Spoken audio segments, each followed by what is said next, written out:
Assalamualaikum viewers, I am Hina Mehjabeen. I hope you all will be fine. As you know, we are doing the practice question of MTS 302 Business, Mathematics and Statistics, and today our lecture of practice question is lecture number 40 to 41 part number 4.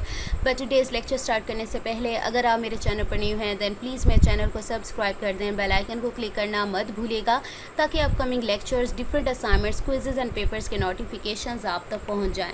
Like भी कीजिएगा, share भी कीजिएगा. Okay, let's start from today's question number 7 is x is a normally distributed variable with mu 40 given है हमें and standard deviation हमें sigma is equal to 4 है और probability of x greater than 31 आपने फाइंड करनी है. और मैंने ऐसा ही क्वेश्चन प्रीवियस पार्ट में भी करवाया जिसमें आई थिंक लेस देन 50 था. तो हमें यहाँ पर z की value table value z at -2.25 यानी जो आंसर निकलेगा z का -2.25 निकले, उन्होंने पहले हिंट दे दिया. तो आपको टेबल में से फाइंड करने की ज़रूरत पेश नहीं आएगी, लेकिन आपने यहाँ पर z की वैल्यू फाइंड करके दिखानी है. z का फॉर्मूला आप लोगों को पता है, value of x minus mean value divided by standard deviation. Standard deviation की वैल्यू मीन मेरे पास x मेरे पास 31 है, 31 माइनस म्यू और सिग्मा यानी मीन और गिवन है, माइनस करो डिवाइड करो, ये आंसर आता है. अब हमने probability of x greater than 31 means greater than -2.25 find करनी है. ये तो हमने स्टैंडर्डाइजेशन वगैरह कर ली. उसके बाद हमने देखना होता है अब ये 0.5 कहाँ से आया और क्यों ऐड कर रहे हैं, ये मैंने आपको प्रीवियस पार्ट में भी बताया था. इसके लिए ग्राफ ड्रॉ करके आपको दिखा देती हूँ.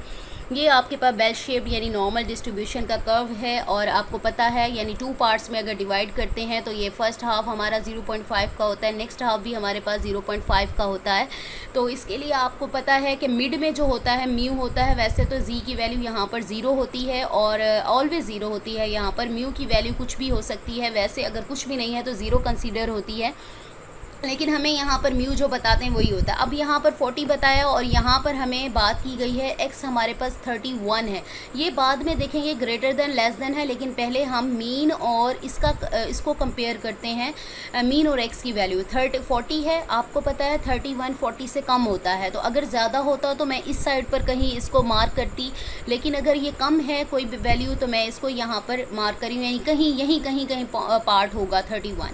x इज इक्वल टू 31 और इस पॉइंट पर मेरे पास z की वैल्यू कितनी बताई थी, -2.25 है. ज़रा मिस्टेक हो गई, मैंने वहाँ पर 2.5 राइट कर दिया है. यहाँ -2.25 आएगा. ठीक है, यहाँ 25 आएगा. ओके, यहाँ पर अब इस साइड पर आ रहा है. अब उसने कहा है less than 31.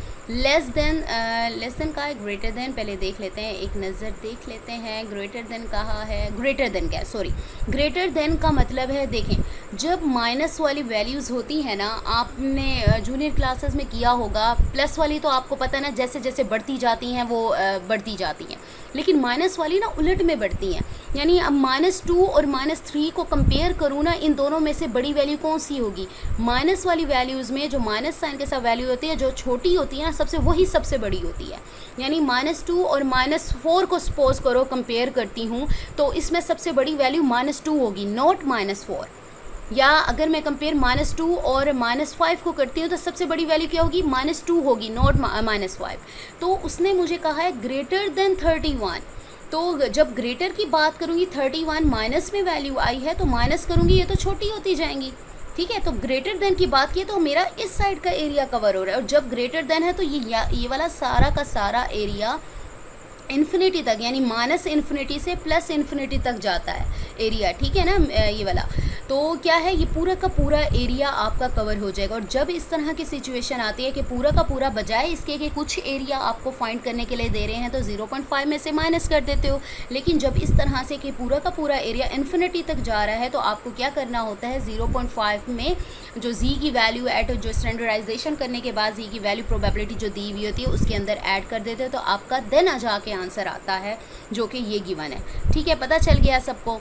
I hope clear हो गया होगा. ठीक है, question number 8 is a radar unit is use to measure speeds of car on a motorway. The speeds are normally distributed with the mean given है 80 km/h, स्टैंडर्ड डेविएशन गिवन है 20 km/h. What is the probability that a car picked at random is travelling. और पता है random की बात हुई है तो कौन सा यूज़ होता है, नॉर्मल डिस्ट्रीब्यूशन यूज़ होता है. Travelling at more than 100 km/h. Table value z at 1 given है मुझे, यानी टेबल में देखने की ज़रूरत पेश नहीं आएगी. लेट कर लेते हैं x be the random variable, x represent the speeds, mu यहाँ पर म्यू किसको रिप्रेजेंट करता है भला, मीन को, दैट इज़ 80, सिग्मा किसको रिप्रेजेंट करता है, स्टैंडर्ड डेविएशन को, दैट इज़ 20, और हम कह लेते हैं कि हमें प्रोबेबिलिटी फाइंड करने के लिए दी है मोर देन 100, यानी probability of x greater than 100 हमने फाइंड करनी है। आपको पता है जी का फॉर्मूला, वैल्यू एक्स मेरे पास 100 मेरे पास है, एक्स मेरे पास 100 है यहाँ पर, तो 100 माइनस मीन मेरे पास 80 है divided by standard deviation, that is 20, minus करो डिवाइड करो 1 आएगा, और 1 पर हमें उसने वैल्यू दे दी। अब मैंने माइनस किया है क्योंकि हमने ग्रेटर दैन 80 नहीं 100 फाइंड करना है, 100 फाइंड करना है, ठीक है, 80 नहीं 100 फाइंड करना है।